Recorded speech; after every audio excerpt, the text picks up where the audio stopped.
Olá pessoal, com mais um vídeo para o canal, agora fazendo uma revisão final para um concurso que já vai ter agora nesse domingo, que é da CAL, sendo a banca responsável Quadrix.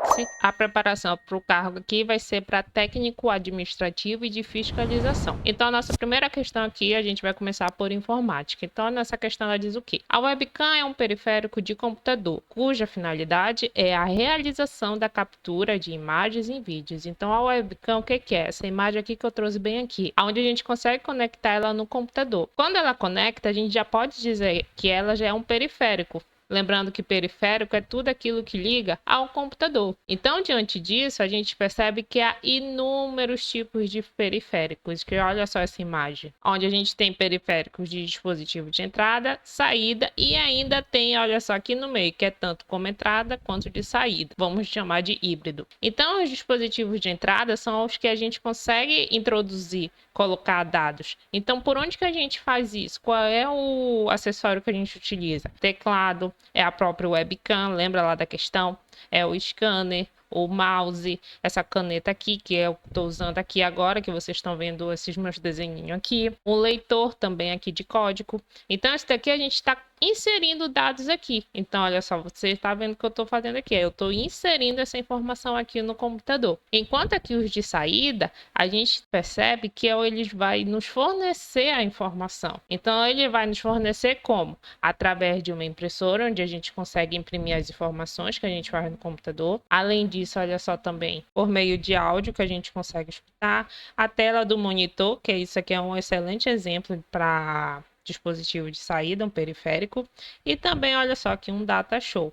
Mas também, como eu falei, há também os que são meio a meio aqui. Meio o quê? Meio entrada e meio saída. Então, olha só, são esses computadores, são esses periféricos que a gente sempre tem eles na mão. Como, por exemplo, CD, um pendrive, até uma câmera fotográfica. Então, olha só como a gente tem acesso a esses dispositivos e como isso cai em prova. Então, quando a gente volta aqui na questão, a gente percebe que a webcam ela é sim um periférico de computador, correto? E a finalidade dela é justamente realizar a captura de imagens e de vídeos, onde a gente percebe que ultimamente, ainda mais nesse tempo da pandemia, está tendo muito trabalho home office. Então, o jeito como o pessoal consegue se observar durante as conversas é utilizando uma webcam. Então, isso daqui seria que tipo de periférico que a gente acabou de falar? Eu deixo aí com vocês para comentarem. Então, a alternativa aqui seria o quê? Correta. Já essa outra questão aqui, a 32, ela diz o quê? Em um computador, a principal função da placa de vídeo é permitir a comunicação entre o computador e o outro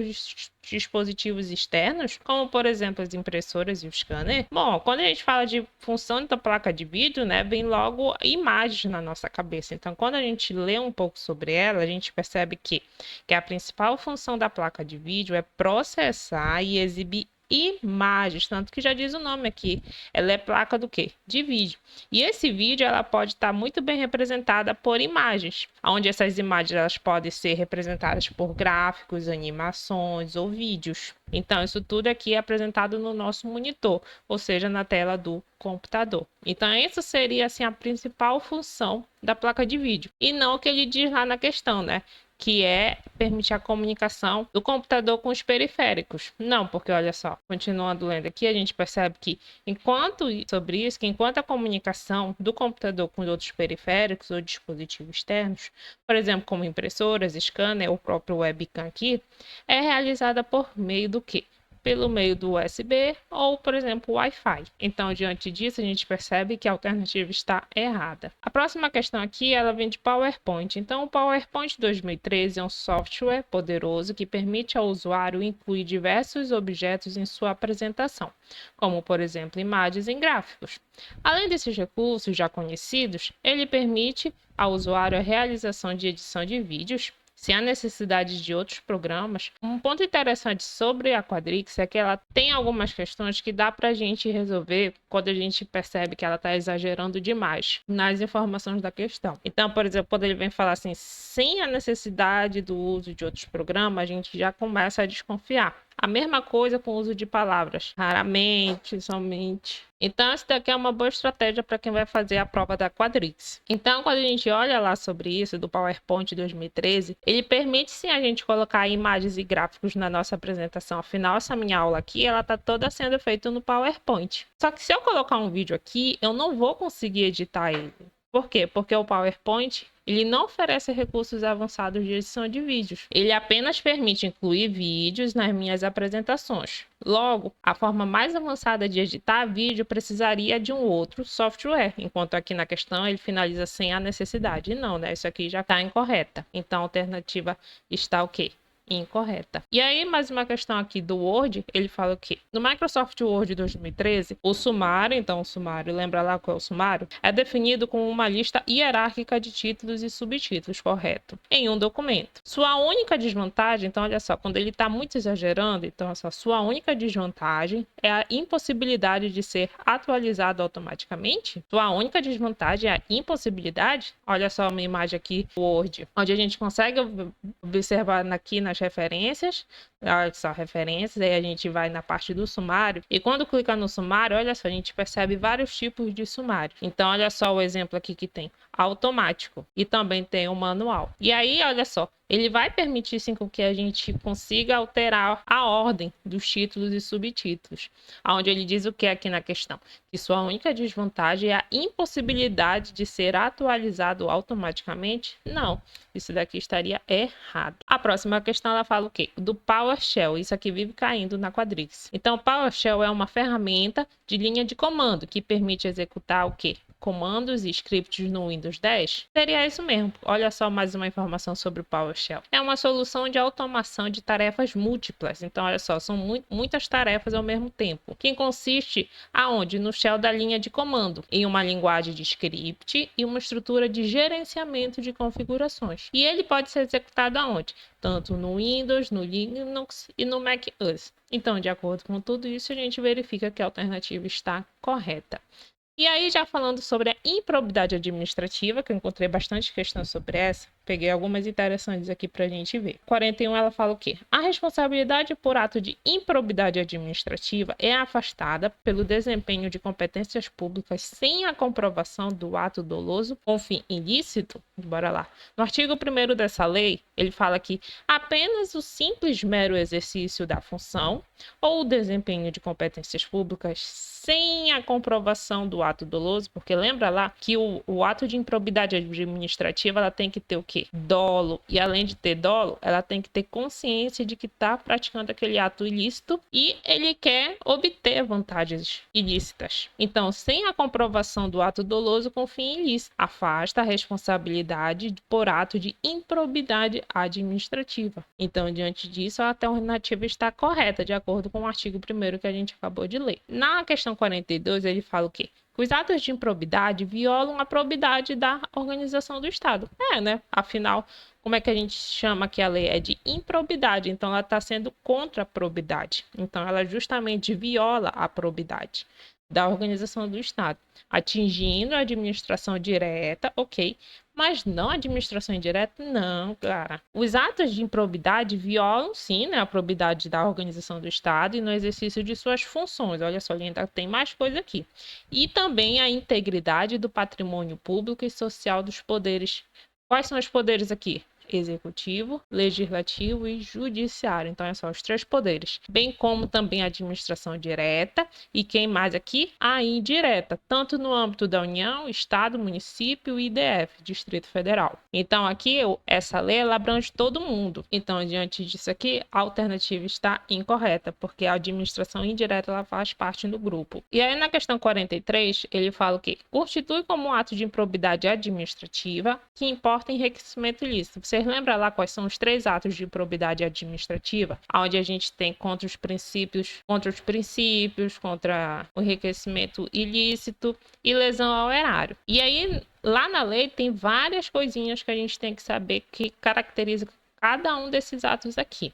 Então, aqui ele está falando o quê? Do enriquecimento ilícito. Então, constitui o ato de improbidade administrativa que importa em enriquecimento ilícito perceber vantagem econômica para intermediar a liberação ou a publicação da verba pública de qualquer natureza. Então, olha só, espertinho, né? Ele tá fazendo tudo isso para ele ficar com uma graninha para ele. Então, diante disso, a gente percebe que ela faz parte do enriquecimento ilícito, onde ela tá lá no artigo 9º, lá no item 9. E agora, falando da lei de processo administrativo, a lei 9.784 de 99, questão 44, que ela fala o quê? Que o rol dos direitos dos administrados no âmbito do processo administrativo previsto na lei é taxativo. Taxativo, quando a gente fala assim, já vem taxado, já tem assim determinadas coisas, não sendo assegurados outros direitos eventualmente previstos em legislações diversas, não, né?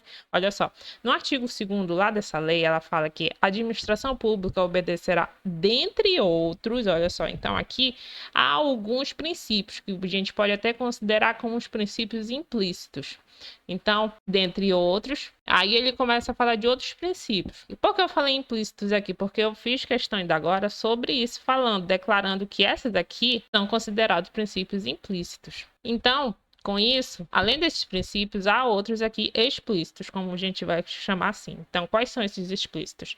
Legalidade, finalidade, motivação, razoabilidade, proporcionalidade, moralidade, ampla defesa, contraditório, segurança jurídica, interesse público e eficiência. Então, quando a gente volta na questão, ele fala que é taxativo e que nunca muda. Além disso, não é assegurado outros direitos. Mas só que a gente acabou de ver lá que tem vários tipos de princípios, além daqueles que estão claramente escritos. Então, diante disso, a alternativa está incorreta. A 45 aqui, ele fala o quê? O impedimento do processo administrativo deve ser comunicado pelo servidor ou pela autoridade que naquele incorrem, constituindo falta grave para efeitos disciplinares a omissão dessa comunicação. E isso está correto, porque isso está lá no artigo 19, onde ele está relacionado, esse ato aqui, com o princípio da impessoalidade. E além disso também, eu já vi questão sobre essa mesma temática, onde eles mudam essa parte aqui, onde ele coloca, por exemplo, falta leve ou falta média, alguma coisa assim. Mas a gente tem que prestar atenção que isso daqui é uma falta grave. Então, isso daqui estaria correto. A 46 aqui, ele fala o quê? Que a assinatura da autoridade responsável dos atos praticados no processo administrativo deve, em regra, isso daqui, olha só, tá generalizando muito, em regra, ter a firma reconhecida. Quando a gente olha lá na lei, a gente percebe no artigo 22 que os atos do processo devem ser produzidos por escrito, em vernáculo, escrito no nosso idioma, com a data e o local de sua realização e a assinatura da autoridade responsável. Então, isso aqui a gente consegue ver um princípio do informalismo, como eu já vi questão tratando desse jeito. Então não tem aquela rigidez mesmo, né? Seria bom dizer um aspecto informal. E aí, olha só, salvo imposição legal, o reconhecimento da firma somente será exigido quando houver dúvida da autenticidade. Então é somente quando tiver aquela dúvida. Será que está correto mesmo? Então, diante disso aqui, a 46 ela está errada. E aí agora mais umas questões de atendimento ao público, como eu vejo questão também na Quadrixer, a 71 aqui ela fala o quê? Para a qualidade no atendimento, é dispensável o reconhecimento pessoal de como realizar a atividade, sendo necessário somente o conhecimento técnico e administrativo para o exercício das atividades? Não, né? Até porque quando a gente fala em atendimento ao público, nesse aspecto qualidade, a gente tem que lembrar sempre daquelas palavras-chave, lembra? Que é a proatividade, confiabilidade, a comunicação. Então, isso aqui tudo, urbanidade também faz parte. Isso tudo aqui, ela não só requer o nosso conhecimento técnico e administrativo, mas também como o nosso conhecimento ético, comportamental, essas coisas tudinho. Então, quando a gente olha aqui na questão, ele fala que é dispensável o reconhecimento pessoal. Não, né? Teria que ser indispensável. Então, olha só, quando a gente vê, a qualidade é o atendimento das exigências do cliente, ou adequação à finalidade ou uso, ou a conformidade com as exigências. Ou seja, a gente está tratando do cliente. Então, o conceito de qualidade está intimamente ligado ao cliente, seja um cliente interno ou externo. Então, diante disso aqui, a alternativa está errada, por conta disso aqui, de ser indispensável e essa parte do somente. E aí, na 73, ele fala o quê?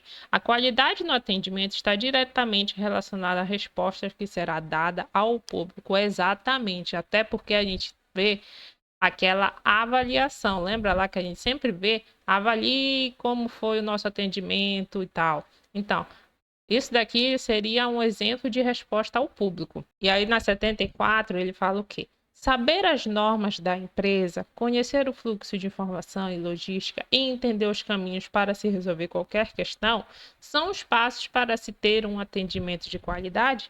Exatamente, é isso. Até porque isso daqui ela já está abrangendo essa parte do conhecimento técnico aqui e também administrativo, que é necessário para atender o público. Só que é só isso aqui? Não, né? A gente acabou de ver que não. Mas isso aqui é o exemplo dessa parte de conhecimento técnico e administrativo.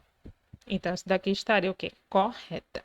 E aí, por último, aqui, olha só, no 75. A qualidade do atendimento é percebida exatamente no momento que o cliente entra em contato com o órgão e solicita um serviço? Exatamente isso. É porque é o cliente que vai nos avisar como é que vai ser feito o trabalho. Porque cada cliente aqui tem a sua especificidade.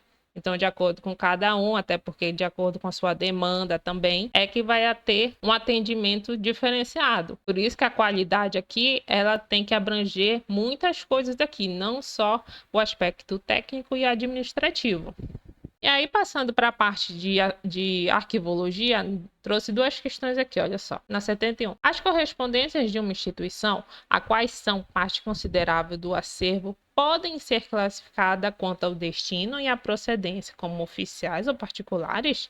E já em relação à sua caracterização, podem ser consideradas como externa ou interna?